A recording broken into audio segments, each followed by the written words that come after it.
Start में ही हम एक ऑर्फनेज को देखते हैं और यहीं पर हमें मूवी के दो इम्पोर्टेंट कैरेक्टर्स दिखाए जाते हैं, जिनमें एक तो था क्लीटस कैसिडी और दूसरी फ्रांसिस बैरिसन थी। वो दोनों अपने अपने रूम में बैठे होते हैं और ये जगह किसी मेंटल असाइलम के वार्ड की तरह लग रही थी। यहाँ पर हम नोटिस करते हैं कि फ्रांसिस काफी डरी होती है। तब क्लीटस उससे पूछता है कि आखिर डॉक्टर ने तुम्हें क्या कहा। तब फ्रांसिस कहती है कि मेरी म्यूटेशन काफी तेजी से बढ़ती जा रही है और मैं आहिस्ता आहिस्ता एक पावरफुल म्यूटेंट बनती जा रही हूँ और मैं बहुत डरी हुई हूँ, क्योंकि इस टाइम उसे कुछ लोग एक बड़े से एक्सपेरिमेंट के लिए ले जाने वाले होते हैं, जिस पर क्लीटस उसे तसल्ली देता है कि तुम टेंशन मत लो, सब कुछ ठीक हो जाएगा। और वो ये भी कहता है कि वो लोग तुम्हारे ऊपर कोई भी एक्सपेरिमेंट नहीं कर सकते, क्योंकि तुम उन लोगों की इकलौती उम्मीद हो और वो तुम्हें खुद से दूर नहीं करेंगे। लेकिन तभी कुछ लोग वहाँ पर आकर फ्रांसिस को जबरदस्ती अपने साथ ले जाने लगते हैं। तब ये देखकर क्लीटस को बहुत गुस्सा आता है, इसीलिए वो आउट ऑफ कंट्रोल हो जाता है। अब एक तरफ तो वो लोग पुलिस की गाड़ी के अंदर फ्रांसिस को ले जा रहे थे, तो उधर क्लीटस गुस्से में जोर जोर से विंडो पर हाथ मार रहा होता है। अब वो लोग फ्रांसिस को एक सीक्रेट लोकेशन पर ले जाने लगते हैं, लेकिन रास्ते में फ्रांसिस अपनी सोनिक पावर की मदद से, यानी आवाज की ताकत की वजह से, वो वहाँ से भागने की कोशिश करती है। इसका मतलब ये था कि फ्रांसिस के पास ऐसी वोकल पावर्स थी जिसकी मदद से वो किसी भी ग्लास या फिर हैवी चीज को तोड़ सकती थी। अब फ्रांसिस की वोकल पावर की वजह से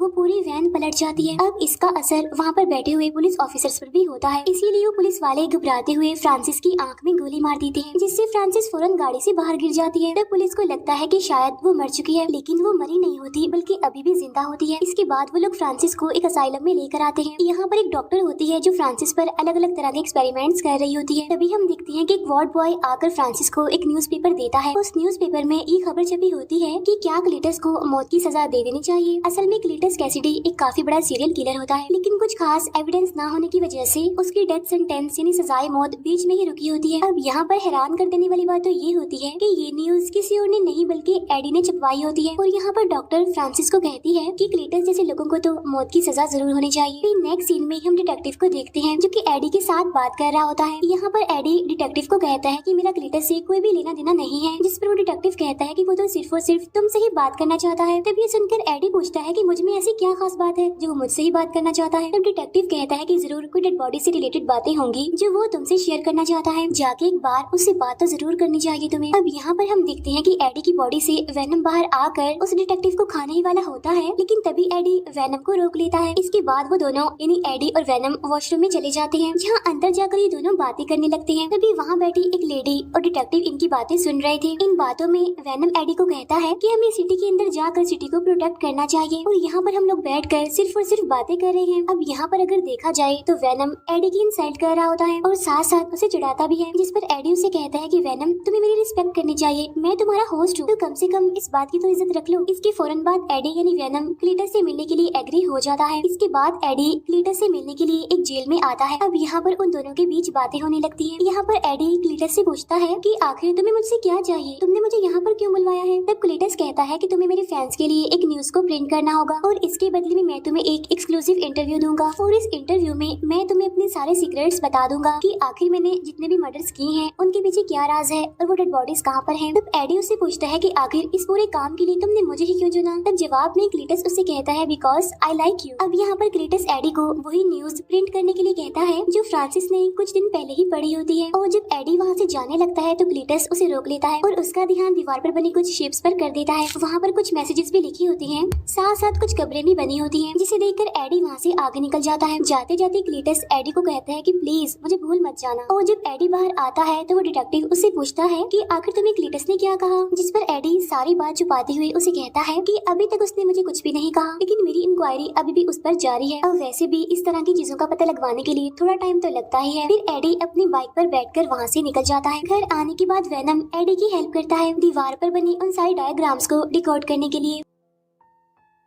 साथ साथ उसे बीच की एक लोकेशन भी बताता है जहाँ पर क्लीटस ने सारी डेड बॉडीज को छुपा कर रखा हुआ था। फिर नेक्स्ट डे बहुत सारे पुलिस ऑफिसर्स उसी लोकेशन पर पहुँच जाते हैं जहाँ पर उन्हें बहुत सारी डेड बॉडीज मिलती हैं जिन्हें क्लीटस ने ही मारा होता है। इसके बाद सारे रिपोर्टर्स आकर एडी से बात करने लगते हैं और उससे पूछते हैं क्या तुम्हारी क्लीटस से दोस्ती हो गई है जो उसने ये सारे सीक्रेट्स तुम्हें बता दिए, यानी कि उसने अपने मारे हुए लोगों की सारी डेड बॉडीज को कहाँ पर छुपा कर रखा हुआ है, क्योंकि उससे अभी तक सिर्फ और सिर्फ तुम ही मिले हो अकेले, और तुम्हारे उससे मिलने के बाद ही हमें ये इन्फॉर्मेशन मिल पाई है। अब जब ये इंटरव्यू लाइव लाइफ टीवी पर आ रहा होता है तो ये देखकर वो डिटेक्टिव काफी गुस्सा हो जाता है, क्योंकि इस बारे में एडी ने उसे नहीं बताया था बल्कि सारी बात छुपाई। तो इतनी बड़ी न्यूज देखकर तो उसको शौक लगना ही था। अब यहाँ पर सारे एविडेंस मिलने की वजह से क्लीटस को सजाए मौत सुना दी जाती है, क्योंकि ये न्यूज हर जगह पर फैल जाती है और फ्रांसिस को भी इस बारे में पता चल जाता है। और ये पता चलने के बाद तो फ्रांसिस बहुत दुखी होती है और उधर क्लीटस को भी ऐसा लगने लगा था कि शायद एडी ने उसे धोखा दिया है। तो इसी वजह से वो इस सब के लिए एडी को रिस्पॉन्सिबल कहता है, क्योंकि इस न्यूज के छपने की वजह से एडी रातों रात फेमस जो हो जाता है। इसके बाद वेनम एडी को कहता है कि हम मिलकर दुश्मनों का खात्मा करेंगे, और वो एडी को ये भी कहता है कि अब मैं मुर्गियां खा खाकर तंग आ चुका हूँ और अब मैं इंसानों को खाने के लिए बेचैन हूँ। तब ये सुनकर एडी उसे कहता है कि हम तो पहले ही क्लीटस के केस में उलझे हुए हैं, तो इसीलिए समझदारी इसी में है कि हमें और कोई रिस्क नहीं लेना चाहिए, और अगर किसी भी पर्सन की मौत हो गई या फिर कोई गायब हो गया तो FBI का सीधा शक हमारे ऊपर ही होगा। इसीलिए इस टाइम में हम किसी भी मुसीबत को दावत नहीं दे सकते। अब इसी वजह से उन दोनों के बीच बहस होने लगती है और वेनम एडी को बुरा भला कहने लगता है। तब यहाँ पर एडी उसे फिर से कह देता है कि प्लीज मेरी रिस्पेक्ट किया करो। इसके बाद एडी मिलने के लिए एक शॉपकीपर के पास जाता है। इसके बाद वो सीधा एक पोल्ट्री फार्म में जाता है, जहाँ पर आते ही वेनम बहुत सारी मुर्गियां खाने लगता है। अब खाना खाने के बाद ये भी दोनों वहाँ से जाने ही वाले होते हैं कि तभी रास्ते में गैंगस्टर एक लेडी को परेशान कर रहा होता है और उससे पैसे छीन कर वहाँ से भागने की कोशिश करता है। तब एडी वेनम को इस मसले में ना पड़ने के लिए कहता है, लेकिन वेनम एडी की कोई बात नहीं सुनता और वो उस गैंगस्टर को खाने की कोशिश करता है। यहाँ पर एडी वेनम से काफी रिक्वेस्ट भी करता है कि प्लीज ऐसा मत करो। इसीलिए वेनम उस गैंगस्टर को छोड़ देता है और वो दोनों आगे बढ़ जाते हैं। और तभी अचानक से एडी के पास उसके फ्रेंड एन की कॉल आती है और वो एडी को मिलने के लिए बुलवाती है। इसीलिए एडी भी उससे मिलने के लिए एग्री हो जाता है। अब जब वो दोनों मिलते हैं तो यहाँ भी अंदर ही अंदर वेनम एडी से बातें कर रहा होता है। तो ये देखकर एन को भी पता चल जाता है कि एडी अंदर ही अंदर वेनम से बातें कर रहा है। तो इसीलिए एन एडी से पूछती है क्या वेनम अभी भी तुम्हारे साथ ही है, जिस पर एडी कहता है कि नहीं वेनम तो मर चुका है। तभी एन एडी को बताती है कि मेरी एंगेजमेंट हो गई है। तभी ये देखकर एडी थोड़ा सा इमोशनल हो जाता है और तभी एन एडी से कहती है हे वेनम कैसे हो, और मैं जानती हूँ कि तुम इस टाइम भी एडी के अंदर ही हो, तो इसीलिए प्लीज एडी का ख्याल रखना। तभी सुनकर एडी काफी हैरान हो जाता है और अपनी बाइक पर बैठकर अपने घर के लिए जाने लगता है, जहाँ पर वेनम एडी को समझाता है कि तुम्हें इन छोटी छोटी बातों पर दुखी नहीं होना चाहिए, क्योंकि हम तो बड़े कामों के लिए बने हैं ना। तब एडी उसे कहता है कि तुम्हें किसी से प्यार नहीं हुआ ना, इसीलिए तुम मेरी फीलिंग्स को नहीं समझ सकते। फिर नेक्स्ट डे हम देखते हैं कि वेनम खुद ही अपने लिए खाना बना रहा होता है और यहाँ पर वेनम एडी को एक स्ट्रॉन्ग सा ब्रेकफास्ट लेने के लिए कहता है, क्योंकि जब तक एडी नहीं खाएगा तब तक वेनम को भी कुछ नहीं मिलेगा। और तभी हम यहाँ पर देखते हैं कि उनके पास एक लेटर आया होता है और ये लेटर क्लीटस का होता है, जिसमें क्लीटस एडी को कह रहा होता है कि तुम्हारी वजह से मुझे मौत की सजा हो रही है। साथ ही साथ क्लीटस उसमें अपने पुराने बुरे कामों में लिखकर बता रहा होता है कि अगर मैं पैदा ही न होता तो मेरी ग्रैंड मदर को कौन मारता, साथ साथ मेरी मदर को बाथ टब में डिबोकर कौन मारता। इसका मतलब ये था कि क्लीटस ने अपनी फैमिली तक को नहीं छोड़ा था। तब क्लीटस ने उसमें ये भी लिखा होता है कि सब कुछ होने के बाद मेरे फादर ने मुझे एक ऑर्फनेज में भेज दिया और वहाँ के बच्चे भी मुझे मारा करते थे, लेकिन फिर मैं वहाँ पर फ्रांसिस से मिला जो कि एक म्यूटेंट थी जिसके पास वोकल पावर्स थी, और यहाँ पर हमारी एक अच्छी बॉन्डिंग बनी और हमारी दोस्ती हो गई और फिर देखते ही देखते हम दोनों एक दूसरे को पसंद करने लगे थे। और अब एडी मैं लास्ट टाइम तुमसे मिलना चाहता हूँ, तो इसीलिए एडी भी अब उससे मिलने के लिए एग्री हो जाता है।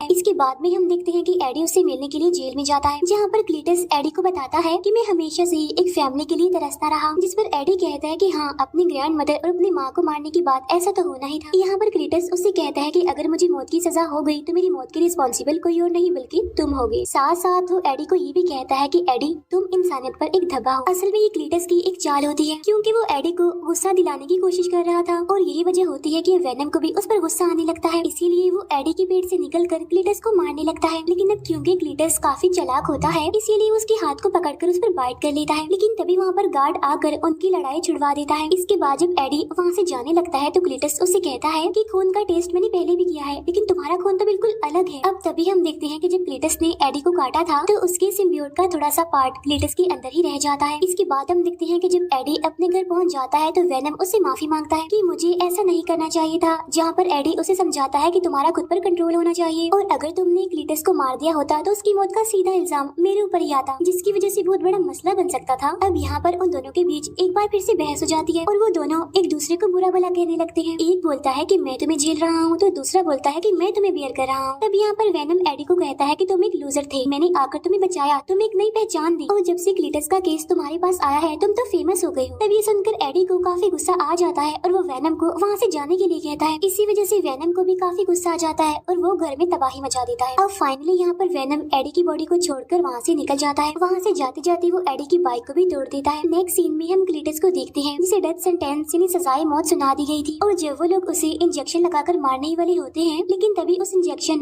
और बॉडी में होने वाली रिएक्शन की वजह से वो छोटा सा सिम्बियोट का टुकड़ा क्लीटस की बॉडी से कनेक्ट कर जाता है, जिसकी वजह से आहिस्ता आहिस्ता नया सिम्बियोट पैदा होता है और वो होता है दी कार्नेज। अब देखते ही देखते कार्नेज अपनी फुल फॉर्म में आ जाता है, जिसे देखकर वो सारे लोग काफी डर जाते हैं और वहाँ से चिल्लाते हुए भागने की कोशिश करते हैं। यहाँ पर हम देखते हैं कि कार्नेज दिखने में काफी बड़ा, काफी भयानक और बहुत ज्यादा पावरफुल है। इसके बाद कार्नेज देखते ही देखते सारे पुलिस ऑफिसर्स को खा लेता है और कैदियों को वहाँ से छुड़ाकर निकाल देता है। नेक्स्ट सीन में हम देखते हैं एडी को जो टीवी देख रहा था और वहाँ पर उसे पता चलता है कि क्लीटस जेल से एस्केप कर गया है। तब इस वजह से एडी काफी हैरान और काफी परेशान हो जाता है और तभी वहाँ पर एडी से मिलने के लिए वो डिटेक्टिव आता है और वो इस सारे इंसिडेंट का रिस्पॉन्सिबल एडी को कहता है, जिस पर एडी कहता है कि नहीं, मैं तो इस बारे में कुछ नहीं जानता कि आखिर क्लीटस वहाँ से कैसे भाग गया, इसीलिए तुम इसका रिस्पॉन्सिबल मुझे नहीं कह सकते। तभी सुनकर वो डिटेक्टिव कहता है कि वो सिर्फ और सिर्फ तुमसे मिला है, तो क्या पता उसे वहाँ से आजाद करने में तुम्हारा ही कोई मास्टर प्लान हो। उधर हम देखते हैं कि वेनम एक एक करके बॉडीज को रिचेंज कर रहा होता है क्योंकि उसे अपने मुताबिक कोई सुटेबल बॉडी नहीं मिल रही थी। इसके बाद वो एक लड़की को पोजेस करके एक पार्टी में चला जाता है जहाँ पर सभी लोगों ने अलग अलग तरह के कॉस्ट्यूम पहन रखे थे और वहाँ पर एक हेलोवीन पार्टी जैसा माहौल होता है जहाँ पर सभी को लगता है कि वेनम ने भी एक कॉस्ट्यूम पहना हुआ है जिसमें वो काफी स्मार्ट लग रहा है और साथ साथ साइज में काफी बड़ा भी, इसीलिए सभी लोग उसकी तारीफ करने लगते हैं। फिर हम क्लीटस को देखते हैं जो कि गाड़ी चुराकर भाग रहा होता है। अब जिस तरह से वेनम एडी से बात किया करता था वैसे ही यहाँ पर कार्नेज क्लीटस से बातें कर रहा होता है और वो कहता है कि अभी तक दुनिया में सिर्फ एक ही सिम्बियोट है और वो है वेनम, और अगर हम दोनों मिलकर उसे खत्म कर दें यानी वेनम को खत्म कर दें तो पूरी दुनिया पर हमारा ही राज होगा। जिस पर क्लीटस कहता है कि सबसे पहले मुझे अपनी पार्टनर यानी फ्रांसिस को आजाद करवाना है क्योंकि मैं उससे बहुत प्यार करता हूँ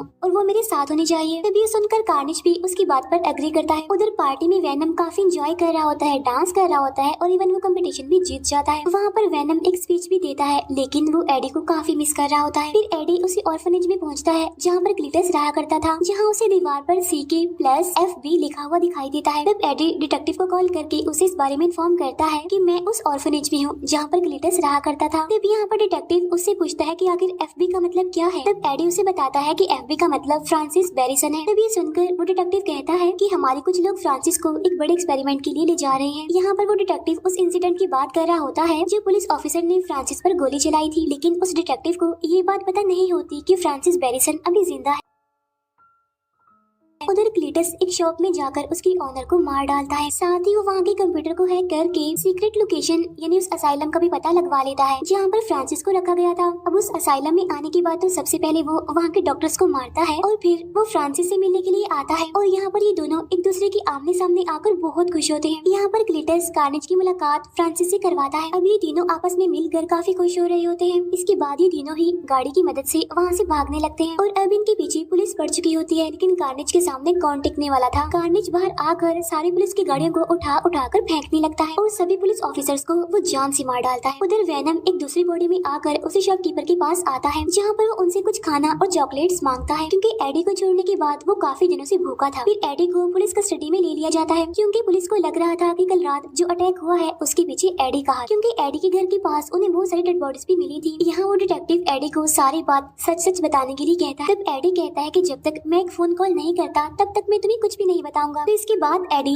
एन को कॉल करता है। तब उसकी बात सुनकर एन उस डॉक्टर के साथ बैठकर एडी से मिलने आ जाती है। तब उससे मिलने के बाद एडी एन से कहता है कि सिटी में जो भी हादसे हो रहे हैं उसके पीछे क्लीटस का हाथ है क्योंकि एक अननोन पावर जो सब पर अटैक कर रही है उसने एक नए सिम्बियोट को पैदा कर दिया है। एडी यहाँ पर ये भी बताता है कि अब मैं और वेनम एक साथ नहीं है, तो इसीलिए एन प्लीज तुम जाओ और वेनम को ढूंढो क्योंकि एक वेनम ही है जो कार्नेज को हरा सकता है। अब क्योंकि एन जानती थी कि वो शॉपकीपर वेनम के बारे में जानती है तो इसीलिए वो सीधा वहाँ पर जाती है और उनसे पूछती है क्या आपने वेनम को देखा है कि वेनम तो उस शॉपकीपर की बॉडी के अंदर ही छुपा होता है। और वो एन को कहता है कि इस टाइम मैं एडी से बहुत नाराज हूँ। तब यहाँ पर एन वेनम से रिक्वेस्ट करती है कि एडी को तुम्हारी मदद की जरूरत है, जाओ और उसकी हेल्प करो। तब ये सुनने के बाद वेनम फाइनली एडी से मिलने के लिए एग्री हो जाता है। उधर क्लीटस और फ्रांसिस पूरे शहर में तबाही मचाते हुए घूम रहे होते हैं। जहाँ क्लीटस की बॉडी से निकलकर कार्नेज कहता है कि मेरा अगला शिकार वेनम है, यानी कि एडी। इसके बाद हम देखते हैं कि वेनम यानी कि एन एडी से मिलने आए होते हैं। इसके बाद ये तीनों किसी तरह करके वहाँ से भाग जाते हैं, जहाँ रास्ते में वेनम एडी को उससे माफी मांगने के लिए कहता है। तो इसीलिए यहाँ पर एडी फाइनली वेनम से माफी मांग लेता है। उधर वो डिटेक्टिव कहीं पर जा रहा होता है, लेकिन उसे रास्ते में क्लीटस मिल जाता है, इसीलिए वो गाड़ी से उतरकर सीधा क्लीटस पर शूट कर देता है। लेकिन तभी उसकी बॉडी से कार्नेज बाहर आकर उस डिटेक्टिव को पकड़ लेता है। इसके बाद जब फ्रांसिस एडी के घर पहुँचती है तो उसे वहाँ पर एन की रखी हुई रिंग मिलती है और तब वो उसे लेकर वहाँ से जाने लगती है। लेकिन वहाँ से जाने से पहले उसे एन की पिक्चर भी मिल जाती है, जिसकी मदद से वो सीधा आकर एन को पकड़ लेती है और फिर वो एन को कहती है कि हमारी शादी में जरूर आना। इसके बाद डॉक्टर एडी को कॉल करके कहता है कि यहाँ पर कुछ लोग आकर एन को ले जा चुके हैं। इसके बाद हम देखते हैं कि क्लीटस और फ्रांसिस दोनों शादी कर रहे होते हैं। अब यहाँ पर वो डिटेक्टिव भी होता है जिसे थोड़ी देर पहले इन्होंने प्रिजनर बनाया था। अब यहाँ एक तरफ तो उनकी शादी हो रही होती है, तो तभी वहाँ पर वेनम यानी एडी भी पहुँच जाता है। अब उसे वहाँ पर देखकर जैसे ही क्लीटस की बॉडी से कार्नेज निकलकर बाहर आता है तो उसे देखकर वेनम डर जाता है और वापिस से एडी की बॉडी के अंदर घुस जाता है। तब यहाँ पर एडी वेनम से पूछता है कि आखिर प्रॉब्लम क्या है, तुम बाहर क्यों नहीं आ रहे हो? तो वेनम उसे कहता है कि ये तो दी कार्नेज है, ये बहुत ज्यादा चालाक, तेज और पावरफुल होते हैं। तब एडी वेनम से कहता है कि बस तुम बाहर आ जाओ और बाहर आने के बाद तुम जैसे मर्जी खाओ, मैं तुम्हें अब नहीं रोकूंगा। तब ये सुनकर तो वेनम फुल स्पीड के साथ फौरन बाहर आ जाते हैं और अब यहाँ पर दो ग्रेट वॉरियर्स के बीच जबरदस्त फाइट छिड़ जाती है।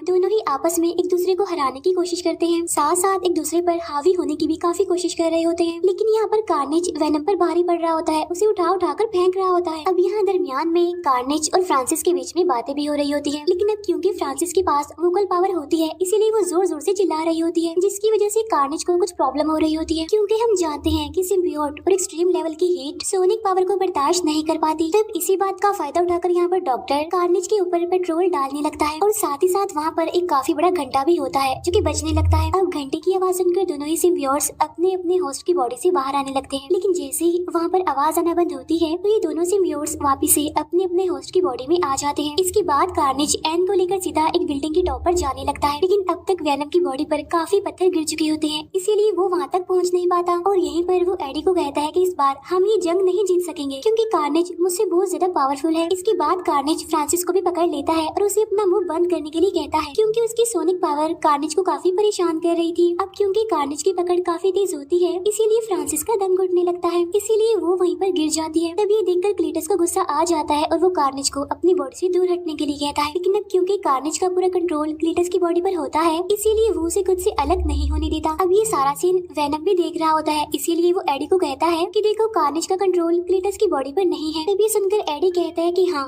सिर्फ तुम और मैं ही एक परफेक्ट मैच है और भला हम दोनों के अलावा कोई और परफेक्ट मैच हो सकता है। जिसे सुनकर वेनम को और ज्यादा जोश आ जाता है जीतने का, इसीलिए वो कार्नेज को चैलेंज कर देता है। इसीलिए अब ये दोनों ही काफी ऊंचाई पर पहुंच जाते हैं। अब एक तरफ तो कार्नेज के हाथ में एन होती है तो दूसरी तरफ वेनम के हाथ में एक रॉड होता है, जिसे वो सीधा कार्नेज के सर में घुसा देता है, जिसकी वजह से एन सीधा जमीन पर गिरने लगती है। लेकिन बिल्कुल ठीक टाइम पर आकर वेनम उसे बचा लेता है। लेकिन इतनी ही देर में कार्नेज भी वहाँ पर पहुँच जाता है और वो अपनी स्पाइक्स को उसके अंदर घुसा रहा होता है। अब यहाँ दोनों सिम्बियोट्स एक दूसरे से बातें कर रहे होते हैं और कह रहे होते हैं कि हम दोनों में से किसी एक को तो मरना ही है। और यहाँ पर वेनम कार्नेज को इस मूवी का बेस्ट डायलॉग भी मारता है, Venom let there be Carnage. लेकिन तब तक वहाँ पर फ्रांसिस भी जाग जाती है, तो इसीलिए वेनम उसे सोनिक साउंड निकालने के लिए कहता है। लेकिन तभी कार्नेज वहाँ पर आकर उसे जोर से धक्का दे देता है और इसी वजह से नीचे गिरते वक्त फ्रांसिस वहाँ पर जोर से चिल्लाने लगती है। तो इसीलिए सोनिक पावर की वजह से वहाँ की सारी दीवारें टूटने लगती है और साथ ही इतनी जोरदार आवाज की वजह से दोनों ही सिम्बियोट अपने अपने होस्ट की बॉडी से अलग हो जाते हैं। लेकिन तभी वहाँ पर वो बड़ा सा घंटा नीचे आकर गिरने लगता है, लेकिन उसके नीचे